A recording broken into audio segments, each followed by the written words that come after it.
As the market continues to rise, are you afraid that you're buying at the top end of the market? Stay tuned for more information on the Fort County Real Estate Show.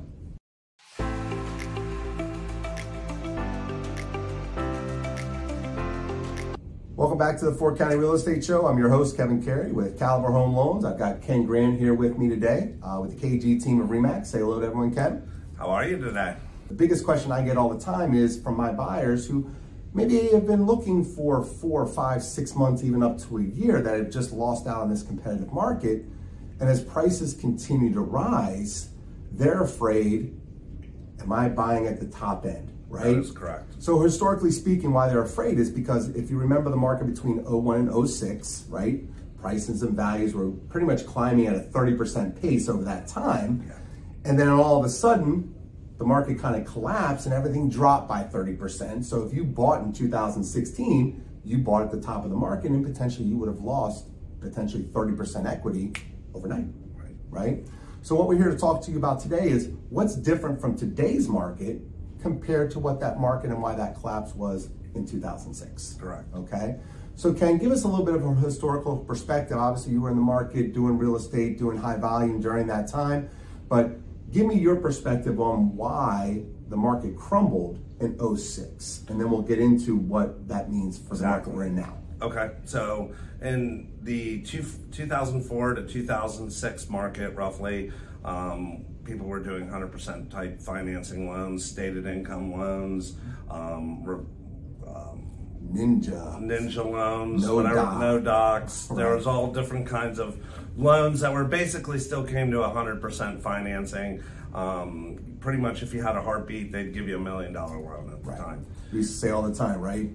Anybody with a heartbeat and a pen could have gotten a mortgage back in those days. Absolutely. Right? And my favorite program that helped crush the market was that negative AM loan. Right? Absolutely. So, all right. So what I'm hearing from you, Ken, is that rate of appreciation, because of people's ability to afford, not just from a qualifying standpoint, but just from a loan program, put everyone in a position where they couldn't afford their house. They just couldn't afford their house anymore, right? It was a balloon, basically. Yep. So everybody's mortgages were due. Mm-hmm. They couldn't make that happen. The market had dropped. They couldn't refinance out of their loans. So the house of cards fell. Yep. A lot of short sales, a lot of foreclosures, all that stuff. So obviously that was fast forward to 2022. So obviously we're coming out of COVID, right? Where we've seen values rise by 20 to 30% in some areas. And a lot of buyers are really afraid, hey, are we getting ready to see a replay of what happened in 2006?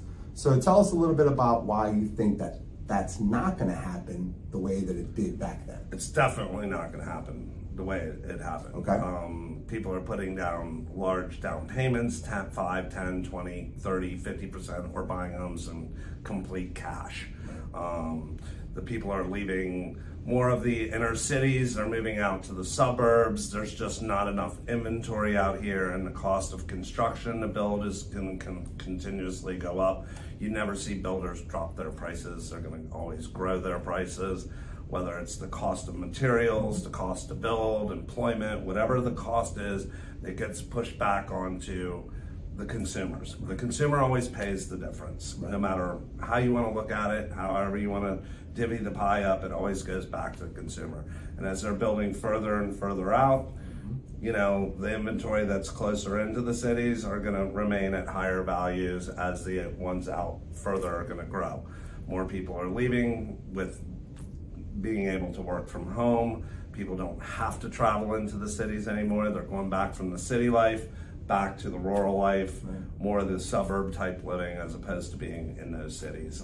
People want to go visit them. They don't want to live there anymore if they don't have to. It's expensive. You know, there's just not as much green area for them or their children or whatever. And they're trying to get back to different kind of lifestyles and what it's been like over the last 25 years.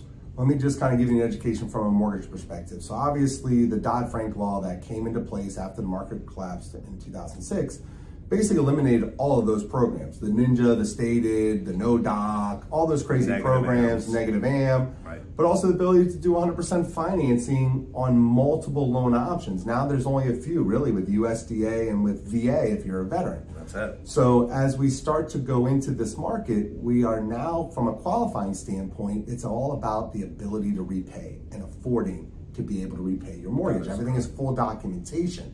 So I don't think we're going to see as much of a collapse like we did, because the market as a whole, and I'm not talking about real estate, I'm talking about the mortgage market, we are delivering loans that are fully qualified, you know, Ability to pay. ability to repay, pay stubs, W-2s, tax returns, all that stuff that goes with that.